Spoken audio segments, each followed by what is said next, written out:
ఉంటుందో ఎవరికి కూడా తెలియదు. నేను యథార్థ సంఘటన ఒకటి చెప్పాలని ఆశపడుచున్నాను.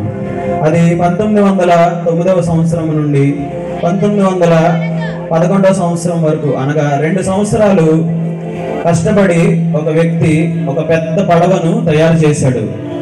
ఆ పడవ చాలా పెద్దగా తయారు చేశాడు.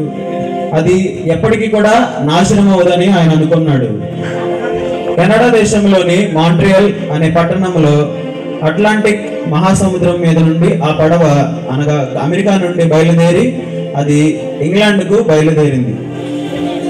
ఒక వ్యక్తి ఒక పెద్ద జెండా ఊపుతూ ఆ పడవను సాగనంపాడు.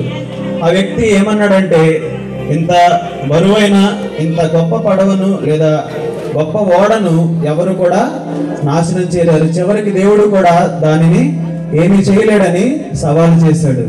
కానీ మార్చి 13వ తారీఖు 1911వ సంవత్సరము అర్ధరాత్రి 12 గంటల తర్వాత ఏం జరిగిందంటే, ఒక పెద్ద మహాకొండను ఢీకొట్టి ఆ పడవ, ఆ పెద్ద ఓడ మునిగిపోయింది.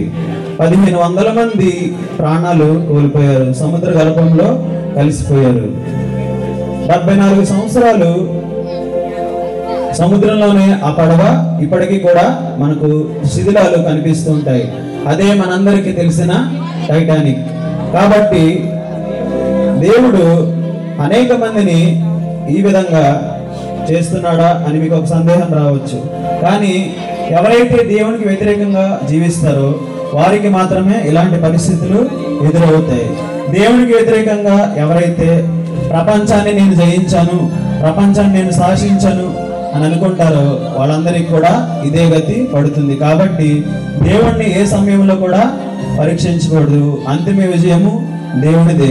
ఆయన మీద ఆధారపడి ఆయనను శరణు వేడుకొని మనము ముందుకు వెళ్ళవలసిందిగా ఈ యొక్క వాక్యం ద్వారా మనము గ్రహిస్తున్నాం. అందరం కూడా ప్రార్థన చేసుకుని, చిన్న ప్రార్థన చేసుకుని ఈ వాక్యాన్ని ముగించుకుందాం. మహాపరిషుద్ధుడా, గొప్ప దేవ, ఇంతవరకు ఈ యొక్క సన్నిధిలో ఈ వాక్యాన్ని విన్న ప్రతి బిడ్డను దీవించండి తండ్రి. చిన్న బిడ్డల కోసం తండ్రి ఎంతో అంగలారుస్తున్న తల్లిదండ్రులను జ్ఞాపకం చేసుకోనండి తండ్రి. ఆ బిడ్డలు త్వరగా దొరకడానికి నీ కృపను తోడయించండి తండ్రి. అటువంటి దుష్ట శక్తులన్నింటినీ కూడా లయము చేయండి. చీకటి శక్తులను, అంధకార శక్తులన్నింటినీ కూడా లయము చేయమని నజరేయుడైన యేసు నామములో అడిగి వేడుకొనుచున్నాము మా పరమ తండ్రి. ఆమేన్. మూర్తి ఒకసారి రండి.